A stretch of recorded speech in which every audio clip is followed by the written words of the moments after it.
ஃபினான்ஷியலாகவும் கொடுக்கும், நல்ல இம்ப்ரூவ்மெண்ட்டை பிசிக்கலாகவும் கொடுக்கும். கிளியர். ஸோ அதனால முடிஞ்ச அளவுக்கு கொஞ்சம் எண்ணெய் குளியல் பண்றது. ஏன்னா இந்த சனி சூரிய சேர்க்கை அப்படின்றது தான் பித்ரு தோஷம்னு யூஸ்வலி சொல்லுவாங்க இதுல அஸ்ட்ராலஜில. ஸோ அங்க உட்கார்ந்து இருக்கக்கூடிய வக்ர சனி இங்க இருக்கக்கூடிய சூரியனுடைய பார்வையில 18 தேதி வரைக்கும் இருக்கிறது அப்படின்றது தேவையில்லாத கொஞ்சம் ஏதோ ஒரு நெகட்டிவிட்டி, எல்லா விஷயமும் கொஞ்சம் டிலே ஆகிற மாதிரி ஃபீல் பண்றது சில பேருக்கு. ஆனா ஒண்ணு, இயல்பா மீன ராசிக்காரங்களை அவ்வளவு சீக்கிரம் எந்த கிரகமும் ஒன்றும் பண்ணாதுங்க. ஏன்னா மீனம்னாலே ஒரு குருவோட அமைப்பு. எப்ப பார்த்தாலும் சித்த மார்க்கத்துல சித்தம் போக்கு சிவன் போக்குன்னு போறதெல்லாம் மீனராசிக்காரங்க தான்.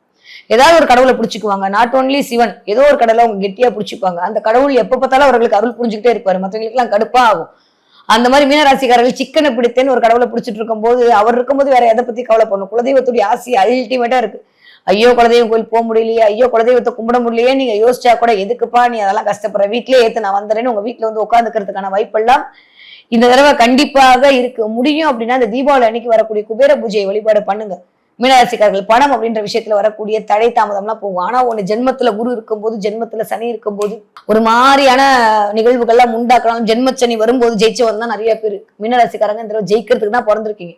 சனிக்கு அங்கிருந்து குருவுடைய பார்வை வேற அடுத்த 3 மாதம் அல்டிமேட்டா தான் இருக்கு. பெருசாலாம் கவலைப்படுறதுக்கு ஒண்ணுமே இல்லை.